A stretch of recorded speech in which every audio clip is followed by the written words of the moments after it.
रात के 12:30 बज रहे थे। कोल्हापुर में धाराशिव जाने वाली सीनियर कॉलेज के छात्रों की बस जंगल के रास्ते से गुजर रही थी। ट्रिप खत्म करके वे वापस धाराशिव आ रहे थे। दिन भर मौज मस्ती करने की वजह से सभी छात्र थककर सो गए थे। दरवाजे की सीट के पास विकास सर और सुशील सर खर्राटे ले रहे थे। बस ड्राइवर विजय मामा भी नींद में बस चला रहे थे। उनके बगल वाली सीट पर प्यून पांडू मामा बैठे हुए थे कि तभी बस के सामने जंगली सुअरों का झुंड आया। विजय मामा ने बस जंगल में रोक दी। कुछ देर में जब रास्ता खाली हुआ तो बस फिर से चलने लगी। कुछ ही देर में विकास सर के पीछे ही दूसरी सीट पर बैठा श्याम नींद से जाग गया। श्याम की उम्र 21 साल थी। पढ़ाई में बहुत तेज था, लेकिन हमेशा अकेला रहने वाला। ना किसी से बनती थी, ना ही उसका कोई दोस्त था। वह दूसरी सीट पर अकेला बैठा हुआ था। सर टॉयलेट जाना है। सर ने आधी आंखें खोलकर खिड़की से बाहर देखा। बस अभी भी जंगल में ही थी। थोड़ी देर बैठ जाओ, जब जंगल खत्म होगा तब मुझे उठा दो, मैं बस रोक दूंगा, वे बोले और फिर आंखें बंद कर सो गए। श्याम बस की खिड़की से बाहर देखने लगा और जंगल खत्म होने का इंतजार करने लगा। कुछ ही देर में जंगल खत्म हुआ और बस वीरान जगह पर आ गई। उसने विकास सर को जगा दिया और उन्होंने ड्राइवर से बस को रोकने के लिए कहा। जैसे ही बस रुकी, विकास सर बोले, किसी को टॉयलेट होना है तो अभी उतर जाओ, वरना बस सीधे धाराशिव जाकर ही रुकेगी। आवाज सुनकर पिछली सीट पर बैठा श्रीकांत नींद से जाग गया। विकास सर टॉर्च लेकर पहले बस से बाहर उतर गए। उनके पीछे पीछे श्याम और श्रीकांत भी उतरे और वो दोनों अलग अलग झाड़ी के पीछे टॉयलेट करने गए। श्याम टॉयलेट करके वापस आया, लेकिन श्रीकांत अभी भी नहीं आया था कि तभी श्रीकांत जोर से चिल्लाया। उसकी आवाज सुनकर विकास सर और श्याम उसकी ओर भागे, लेकिन तभी श्रीकांत झाड़ी से बाहर आया। क्या हुआ, क्यों चिल्लाए थे? कुछ नहीं सर, चप्पल से होकर कांटा पैर में चुभा। उसकी आवाज सुनकर ड्राइवर और प्यून भी नीचे उतरे थे। वो सब बस में वापस चढ़ने ही वाले थे कि तभी एक बाइक बस के सामने आकर रुक गई। अरे भाई साहब, यहाँ के नहीं हो क्या आप? क्या आपको पता नहीं कि इस रास्ते पर लोगों को हमेशा चकवा लगता है? बाइक चलाने वाला बोला। चकवा नाम सुनकर विकास सर बोले, हाँ पता है, हम बस से निकल ही रहे हैं। और वो सब बस में बैठ गए। सर, वो आदमी किस चकवे के बारे में बात कर रहा था? प्यून ने अगली सीट से ही मुड़कर विकास सर से पूछा। हिंदी में चकवा मतलब छलावा, छलावा मतलब भूत। कहते हैं जो लोग रात में सफर करते हुए मरते हैं उनकी आत्मा छलावा बन जाती है। छलावा रात को सफर करते हुए यात्रियों को पकड़ लेता है और उन्हें अपने गंतव्य स्थल तक पहुंचने ही नहीं देता। वो बस उन्हें उसी जगह पर घुमाते रहता है। कितना भी भाग लो या फिर गाड़ी तेज भगाओ, आप उसी जगह पर आप पहुंच जाओगे जहां आपको छलावा ने पकड़ लिया था, या फिर वो लोग रास्ते से भटक जाएंगे और उस जगह पहुंच जाएंगे जहां पर छलावा उन्हें ले जाना चाहता है। विकास सर ने बताया। इसके बाद ड्राइवर बोला, और यात्री रात भर उसी जगह पर बार बार घूमते हैं। वो तब तक रास्ता भटकते हैं जब तक सूरज ना उगे। जैसे ही सूरज उगता है उनकी ताकत कम हो जाती है। मेरे कुछ ड्राइवर दोस्त हैं, उनको भी छलावे ने पकड़ लिया था। कहते हैं छलावा बस उन्हीं यात्रियों को पकड़ता है जो थके हुए होते हैं, क्योंकि उन पर हावी होना बहुत आसान होता है ना। फिर तो छलावा बहुत ही खतरनाक है। प्यून घबराते हुए बोला, अरे कुछ खतरनाक नहीं है, ये सब अंधविश्वास है। ड्राइवर जब थक जाता है तो रात में उसे रास्ता समझना मुश्किल हो जाता है, इसलिए उसे भ्रम हो जाते हैं और वो रास्ता भटकता है। इसे ही अनपढ़ लोगों ने भूत यानी चकवा या छलावा का नाम दिया है। विकास सर बोले। ये सभी बातें श्याम और श्रीकांत सुन रहे थे। नहीं सर, छलावे होते हैं और कुछ छलावे तो जानलेवा भी होते हैं। मेरे दादाजी को छलावे ने इतना परेशान किया था कि मरते मरते बचे थे। रात को जितने भी एक्सीडेंट होते हैं उनमें से कुछ ना कुछ एक्सीडेंट छलावे के कारण ही होते हैं। वो रात के बेरहम शिकार होते हैं। यात्रियों की थकान और डर ही उनकी ताकत होती है। शिकारियों की तरह ही वे यात्रियों को डराते हैं, भगाते हैं और उनकी जान लेकर उनका शिकार करते हैं। हमें बस इतना पता चलता है कि कार एक्सीडेंट में उनकी मौत हो गई है, लेकिन मौत का कारण छलावा ही होता है सर। श्याम ने डरावनी आवाज में कहा। सर इस का कुछ मत सुनो, इसकी बुआ राइटर है, उन्हीं से सुनी होंगी ये बातें। और राइटर लोगों का तो काम ही होता है बातें बनाना, उसी से तो उनका घर चलता है। पिछली सीट पर बैठे श्रीकांत ने कहा, श्रीकांत चुप हो जाओ और सो जाओ, उन्होंने डांटते हुए कहा। और उसके बाद सभी लोगों ने आंखें बंद कर ली और सो गए। कुछ समय बीता। श्याम अभी भी जाग रहा था और खिड़की से बाहर देख रहा था। बस किसी जंगल के बीचों बीच से गुजर रही थी कि तभी उसने देखा कि रास्ते के किनारे एक बंद पड़ी चाय की टपरी है। लेकिन ये चाय की टपरी तो मैंने पीछे भी पहले वाले जंगल में देखी थी। वह मन ही मन बोला और खिड़की के बाहर देखने लगा। तब उसे पता चला कि वो तो वही जंगल है जो वीरान जगह से पहले आया था। वह भागते हुए ड्राइवर के पास गया। विजय मामा नींद में बस चला रहे थे, बीच बीच में आंखें झपका रहे थे। विजय मामा, बस कौन से जंगल में है? होगी किसी जंगल में। रास्ते में जंगल कम है क्या? नहीं मामा, हम वापस उसी जंगल में पहुंच गए हैं जहाँ पर बस के सामने जंगली सुअर आ गए थे। नहीं बेटा, तुम्हें कुछ तो गलतफहमी हो रही है। वो जंगल तो कब का पीछे छूट गया है ना। उनकी बहस सुनकर विकास सर नींद से जाग गए। क्या हुआ श्याम? सर हमें छलावा लग चुका है, उसने हमें पकड़ लिया है क्योंकि बस वापस उसी जंगल में आई है जहाँ से पहले गुजरी थी। लेकिन विकास सर भी ड्राइवर की तरह उस पर विश्वास नहीं कर रहे थे। सर अगर आपको मेरी बात पर यकीन नहीं हो रहा है तो बाहर देखो, अभी कुछ देर रास्ते के किनारे एक ट्रक दिखाई देगा जो एक्सीडेंट में पलटी हो चुका है। और कुछ ही देर में रास्ते के किनारे सभी को पलटी हुई ट्रक दिखाई दी। ये देखकर सभी हैरान हो गए थे। ड्राइवर ने भी मान लिया कि श्याम सच बोल रहा है कि तभी जंगल खत्म हो गया और बस वही सुनसान वीरान जगह पर पहुंच गई जहां पर वो कुछ देर पहले टॉयलेट करने के लिए रोक दी गई थी। ये देखकर सभी की आंखें फटी की फटी रह गई थी। विकास सर की तो बत्ती ही गोल हो गई थी। श्रीकांत पिछली सीट से आगे आ चुका था। सबके चेहरे का रंग उड़ गया था। बस अभी भी रास्ते पर चल रही थी कि तभी वो फिर से वापस वही जंगल में पहुंच गई। वह सभी जान गए कि उन्हें छलावा ने पकड़ लिया है। ड्राइवर कोई दूसरा रास्ता मिलता है या नहीं ये देख रहा था, लेकिन फिर भी बस वापस उसी जंगल में आ जाती थी। ऐसा लग रहा था कि मानो पूरी दुनिया में बस वही एक रास्ता है जो घूम फिर कर उसी जंगल में ले आता है। सर अभी इस छलावे से कैसे निकले? मैंने सुना है कि छलावे से बाहर तभी निकल सकते हैं जब सुबह हो जाए। इसका मतलब हमें रात भर इसी सड़क से गुजरना होगा। जंगल से वीराने में और वीराने से जंगल में। क्यों ना हम सुबह होने का इंतजार करते हुए उसी वीरान जगह पर रुक जाए। ड्राइवर बस चलाते हुए बोला, लेकिन शायद मैंने सुना है कि छलावे में रुकना ठीक बात नहीं है। नहीं सर, मेरी बुआ ने बताया था कि अगर सेफ जगह मिल जाए तो रुकने में कोई परेशानी नहीं है। बस इतना ही पता है तुम्हें, और कोई तरीका नहीं है क्या? है, लेकिन वो अभी के लिए नहीं है। और वैसे भी अगर जिस छलावे ने हमें पकड़ा है, अगर वो कमजोर हुआ तो उसकी शक्तियां कुछ ही देर में कमजोर हो जाएंगी और हम छलावे से छूट जाएंगे। फिर वो छलावा हमें नहीं पकड़ सकता। इन सभी की बातें सुनकर सोए हुए सुशील सर जाग गए। अरे क्या हुआ? आ गया क्या मेरा बोरगांव? सुशील सर उबासी लेते हुए बोले। तभी सभी ने उन्हें घटी हुई घटना बता दी। यह सुनकर सुशील सर के तो मानो होश ही उड़ गए, लेकिन तभी ड्राइवर जोर से चिल्लाया, सर आगे एक गाँव आया है। यह सुनकर सभी लोग ड्राइवर की तरफ भागे। तब उन्हें रास्ते के किनारे एक बोर्ड दिखाई दिया जिस पर लिखा था, बोरगांव में आपका स्वागत है। यह देख सुशील सर जोर से चिल्लाए, ये तो मेरा गांव है, लेकिन हम यहाँ इतने जल्दी कैसे पहुंचे? हमें तो कोल्हापुर से निकले मुश्किल से 2 घंटे हो गए हैं, और मेरा गांव कोल्हापुर से 6-7 घंटे की दूरी पर। ये आपका गांव नहीं है सर, छलावा है। आपके मुंह से बोरगांव का नाम सुनकर छलावा हमें बोरगांव दिखाकर गुमराह कर रहा है। लेकिन अच्छा हुआ बोरगांव आ गया। मुझे लगता है कि हमें यहाँ पर सुरक्षित जगह ढूंढकर छिप जाना चाहिए। और सुशील सर के घर से ज्यादा सुरक्षित किसका घर हो सकता है? लेकिन सर, छलावे में एक जगह पर रुकना खतरे से खाली नहीं है, और छलावा खुद में ही खतरा है। वो खुद में सुरक्षित जगह कैसे रख सकता है? तुझे मेरे से ज्यादा पता है क्या? बचपन से मैं भूतों के बारे में सुनते और पढ़ते आया हूँ। तू तय रहा। विजय मामा, बस सुशील सर के घर की तरफ ले चलो। सुशील सर ने ड्राइवर को अपने घर का रास्ता दिखाया, लेकिन तभी उन्हें उनके गली में लोगों की भीड़ दिखाई दी।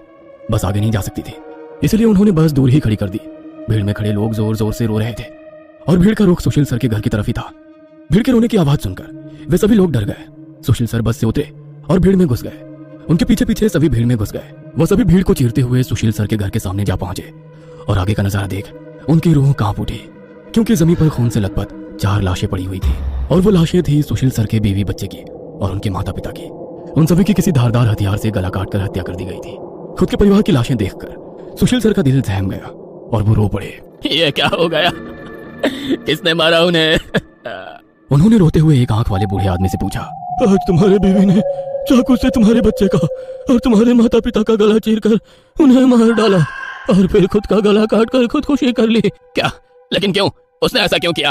अरे तुमने ही उसे ऐसा करने पर मजबूर किया होगा, वरना वो तो बहुत ही समझदार और नेक दिल इंसान थी। क्या शादी के इतने सालों बाद भी मैंने उसे कभी रुलाया नहीं है, और आप मुझ पर इल्जाम लगा रहे हैं? तुमने ही उसे ऐसा करने पर मजबूर किया है। ये लो चाकू, और अपनी जान देकर अपने गुनाह का प्रायश्चित कर लो। वैसे भी तुम अकेले इस दुनिया में जीकर क्या करोगे? खुद की जान दे दो, वरना उनकी आत्मा को कभी शांति नहीं मिलेगी। न जाने सुशील सर को क्या हुआ, वो उस आदमी की बातों में आ गए। ऐसा लग रहा था कि वो उसकी बातों से वश में आ गए थे। उन्होंने वो चाकू अपने हाथ में लिया और रोते हुए बोले, हाँ, मैं प्रायश्चित करूंगा, मैं अपनी जान दूंगा। वैसे पास खड़े ड्राइवर ने उन्हें रोका। अरे सर, ये आप क्या कर रहे हो? ये सब छलावा है, आपका परिवार नहीं है। आपका परिवार घर पर सुरक्षित है। तभी एक आंख वाला आदमी बोला, तूने अगर एक लफ्ज भी आगे कहा तो तुम्हें पकड़कर गांव के बीचों बीच सूली पे चढ़वा देंगे। यह सुनकर ड्राइवर डर गया और चुप बैठ गया। सुशील सर ने जमीन पर बैठकर चाकू की धार अपने गले पर रखी। सर ऐसा मत करिए, यह सब कुछ छलावा है, इसके चंगुल में मत फंसिए सर। लेकिन फिर भी सर होश में नहीं आ रहे थे, इसलिए प्यून ने गुस्से में आकर उनको चांटा मारा। तब जाकर वो होश में आ गए और उन्होंने चाकू नीचे फेंक दिया। ये देख एक आंख वाला आदमी गुस्सा हो गया। भाइयों, इन लोगों को भीड़ से बाहर निकाल दो, इन्हें हम बाद में देखेंगे, पहले इस सुशील के बच्चे को पकड़ लो। ये सुनकर भीड़ में खड़े लोगों ने सभी को भीड़ से बाहर कर दिया। श्रीकांत, विकास सर, प्यून और ड्राइवर भीड़ के अंदर घुसने की कोशिश कर रहे थे, लेकिन अंदर घुस नहीं पा रहे थे। सुशील सर के हाथ पैर बांधकर उन्हें जमीन पर बिठाया गया। सुशील सर अपनी जान की भीख मांग रहे थे। मुझे कोई बचाओ, विकास सर, पांडु मामा, मुझे प्लीज बचाओ, मुझे बचाओ। वो चिल्ला रहे थे कि तभी एक आंख वाले आदमी ने चाकू से सुशील सर का गला काटा और उनका सर धड़ से अलग कर दिया। उसने उनका सर हाथ में पकड़ा और भीड़ के बाहर हवा में फेंक दिया। वो सीधे श्रीकांत और श्याम के सामने आ गिरा। वो दोनों चीखे। तब एक आंख वाला आदमी बोला, भाइयों, इन शहरी लोगों ने सुशील को बचाने की जरूरत की है, उन्हें भी पकड़कर उनका गला काट दो। वैसे भीड़ में खड़े लोग इन सब लोगों की तरफ मुड़े। वो गुस्से से इनकी तरफ देख रहे थे। तभी उन्हें बस के हॉर्न की आवाज आई। जल्दी से भागो, जल्दी करो। कुछ ही दूर बस में बैठे ड्राइवर मामा चिल्लाए। उनकी आवाज सुनते ही श्याम, श्रीकांत, विकास सर और प्यून बस की तरफ भागे। भीड़ उनका पीछा कर रही थी। ये सभी लोग जैसे तैसे बस में चढ़ गए। गांव वालों ने बस पर पथराव किया। बस के कांच टूटकर बच्चों के शरीर में उसके टुकड़े घुस गए, लेकिन उसमें से कोई भी नींद से जागा नहीं था, क्योंकि वो सब छलावे के प्रभाव से मोहित होकर सो गए थे। श्याम, विकास सर और श्रीकांत के शरीर में भी कांच के टुकड़े घुस गए थे। कुछ लोग बस के सामने खड़े होकर रोड से बस को तोड़ रहे थे कि तभी ड्राइवर ने उन पर बस चढ़ा दी और बस वहां से चल पड़ी। जैसे तैसे बस गांव से बाहर आ गई। हर कोई अपने शरीर से कांच के टुकड़े निकालने में लगा हुआ था। श्रीकांत अपने हाथ में घुसा कांच का टुकड़ा निकाल रहा था कि तभी प्यून वहां पर आया। भतीजे रुक, मैं निकालता हूँ, वो बोला, क्योंकि श्रीकांत उनकी बहन का बेटा था। बस फिर से वापस जंगल में आ गई थी। न जाने कब वो छलावा उन्हें अपने गिरफ्त से छोड़ने वाला था। सुशील सर की अभी अभी मौत हो चुकी थी। हर कोई घबराया हुआ था। श्याम, अब बताओ हम क्या करें? अरे इसे क्या पूछना है, इसकी वजह से आज सुशील सर की जान चली गई है और हम सब मरते मरते बचे हैं। चुप हो जाओ, हमने उन्हें बचाने की कोशिश की लेकिन मैं खुद अपनी भावना को रोक नहीं सके और इसीलिए मारे गए। इसमें मेरी कोई गलती नहीं है। श्याम सफाई देते हुए बोला। लेकिन अब हम क्या करें, हमें बस सुबह होने का इंतजार करना होगा और बिना कहीं रुके बस चलाते रहना होगा। अरे लेकिन बस में इतना डीजल भी नहीं है कि सुबह होने तक चले। अगर बस का डीजल सुबह से पहले खत्म हो गया तो हम इस छलावे का शिकार हो जाएंगे। ये भी है, ये छलावा तो मेरे सोच से ज्यादा ताकतवर निकला। आज अमावस्या है, शायद ये अमावस छलावा है। बुआ कहती थी कि छलावे के बहुत से प्रकार हैं, जिससे सबसे खतरनाक अमावस छलावा होता है। ये सिर्फ और सिर्फ अमावस की रात शिकार करने के लिए बाहर निकलता है। इसे अकेले 2 या 3 लोगों की शिकार करना पसंद नहीं है। जहाँ पर यात्री बहुत सारी संख्या में होते हैं, बस उन्हीं पर यह छलावा हावी हो जाता है। वो सबसे पहले सबसे ज्यादा कमजोर और सफर में थके हुए इंसान को ढूंढता है, उन्हें डर दिखाता है और जब उसकी डर से मौत हो जाती है तो उसके शरीर पर कब्जा करता है और बाकी यात्रियों के बीच में रहकर उन्हें गुमराह करता है। उन्हीं छलावे में बस घूमता रहता है और जब सभी यात्री थक जाते हैं तब उनका शिकार करता है। और मेरे हिसाब से हम जिस छलावे के चंगुल में फंसे हैं वो अमावस छलावा ही है और वो भी हमारे बीच में ही है। श्याम डरावनी आवाज में बोला। यह सुनकर सभी के होश उड़ गए थे। वो सब तो ठीक है, लेकिन अब हम इस छलावे से बाहर कैसे निकले? ड्राइवर ने पूछा। इस पर श्याम ने कहा, अब केवल एक ही उपाय है, लेकिन इसमें खून बहने के चांसेस है। क्या है वो उपाय? छलावा अभी भी हमारे बीच किसी मृत शरीर पर कब्जा करके बैठा है। हमें उसे ढूंढना होगा और उसे मारना होगा, क्योंकि उसकी आत्मा मृत शरीर से ज्यादा मजबूती से चिपकी नहीं होती। जैसे ही हम उसको मारेंगे उसकी आत्मा मृत शरीर छोड़ देगी और फिर वो किसी मृत शरीर में घुस नहीं सकेगी, क्योंकि एक अमावस छलावा एक रात सिर्फ एक ही मृत शरीर पर कब्जा कर सकता है। लेकिन हमें से ये छलावा है कौन? वो पीछे सोए हुए स्टूडेंट के शरीर में नहीं है, क्योंकि वो होश में नहीं है। वो हम 5 में से एक है। क्या?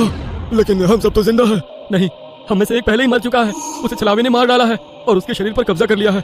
कब्जे के बाद मृत शरीर बिल्कुल एक जिंदा आदमी लगता है, क्योंकि छलावा अपनी ताकत से जिंदा इंसान की नकल करता है। लेकिन वो है कौन? वैसे श्याम गंभीर हो गया और उसने श्रीकांत की ओर देखा। बस अभी भी जंगल के रास्ते चल रही थी। ड्राइवर बस चलाते चलाते पीछे हो रही बातचीत सुन रहा था, क्योंकि उसे पता था कि अगर बस रुकी तो छलावा उसे निकल जाएगा। बस में सन्नाटा छाया हुआ था। हर कोई श्याम के मुंह से छलावे का नाम सुनना चाहता था कि तभी श्याम बोला, ये श्रीकांत ही छलावा है। ये क्या बकवास कर रहे हो तुम? होश में तो हो? माना कि तुम्हारी बुआ ने बहुत सारी भूतों की किताबें लिखी है, उसका मतलब ये तो नहीं कि तुम कुछ भी बोलोगे और हम सुनते रहेंगे। मेरा विश्वास करो, सब श्रीकांत ही छलावा है। जब ये वीरान जगह पर झाड़ी के पीछे गया था तब मैंने इसे किसी साए की ओर घूरते हुए देखा था। जब मैं देखने के लिए आगे बढ़ा तभी मेरी चप्पल में कांटा चुभने की वजह से मेरी चीख निकल गई और वो साया वहां से गायब हो गया। शायद तभी उसने श्रीकांत को पकड़ा होगा और उसके शरीर पर कब्जा किया होगा। चल जल्दी से इसे मार डालो वरना ये भाग जाएगा। यह सुनकर सभी के होश उड़ गए, लेकिन उसकी बात में कुछ तो वजन था। श्याम, जुबान संभाल कर बात कर। भतीजा है ये मेरा, अगर इसको किसी ने हाथ भी लगाया तो मार डालूंगा। हाँ। प्यून गुस्से में बोला, सर जी इस पांडु की मत सुनिए। मुझे भी लगता है कि यही छलावा है, क्योंकि हम सभी ने झाड़ी से आती श्याम की चीख सुनी थी। श्याम बिल्कुल सच कह रहा है। ड्राइवर बस चलाते हुए बोला। अरे शक की सुई तो इस श्याम पर भी है। ये भी तो झाड़ी के पीछे गया था और दिखाई नहीं दे रहा था। ऊपर से यह विकास हम दोनों की नजर से दूर था। शायद इसे ही छलावे ने बस के नीचे खींच लिया और वहीं मार डाला। तो ये दोनों क्यों नहीं हो सकते छलावा? प्यून ने कहा। अरे मैं जिंदा हूँ, मैं छलावा नहीं हो सकता। श्याम ने कहा। हाँ, और ये श्याम हमारी कब से मदद कर रहा है। ये छलावा होता तो हमारी मदद क्यों करता? अब बचे तुम तो ड्राइवर के बाजू में ही थे, इसलिए ये श्रीकांत ही छलावा है। विकास सर जोर से बोले। अरे सर इस पे उनको छोड़ो, आप सीट के नीचे से रॉड निकालो और उस छलावे का सर फोड़कर मार डालो। ड्राइवर बस चलाते हुए बोला। यह सुनकर श्रीकांत डर के मारे प्यून के पीछे चिप गया।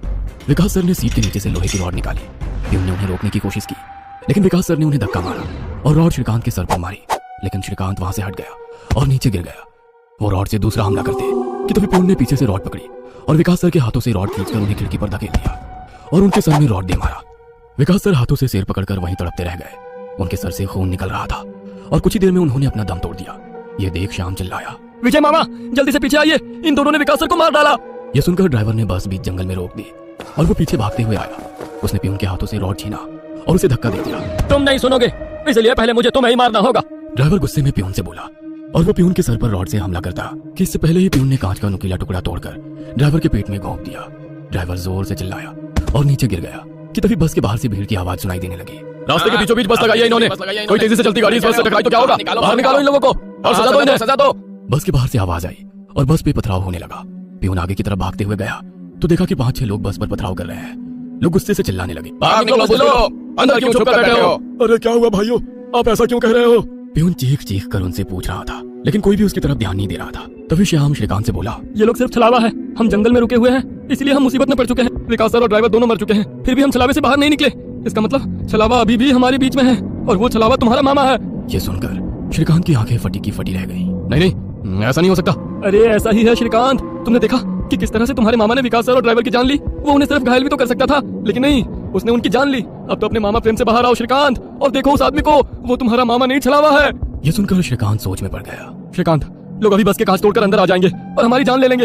इससे पहले हमें यहाँ से निकलना होगा। मैं बस को यहाँ से निकालता हूँ और तुम इस छलावे को पीछे बुलाकर इस कांच के टुकड़े से घोंप दो।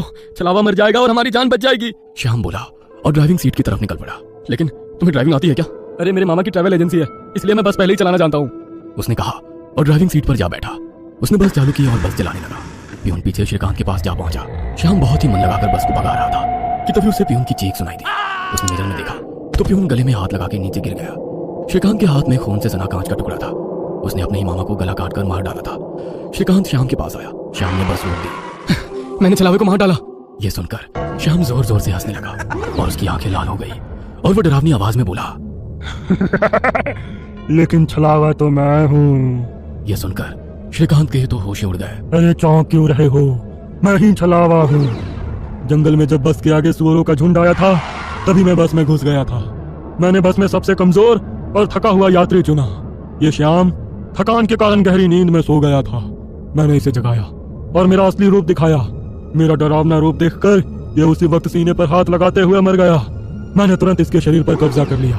तभी मैंने जाना कि पिछली सीट पर बैठा एक लड़का, मतलब कि तू, आधी नींद में था और टॉयलेट जाने के विचार में था और मैंने अपना खेल शुरू कर दिया। मैंने बस में बैठे सभी को छलावे की कहानी सुनाकर डरा दिया, क्योंकि डर ही मेरा सबसे बड़ा हथियार है।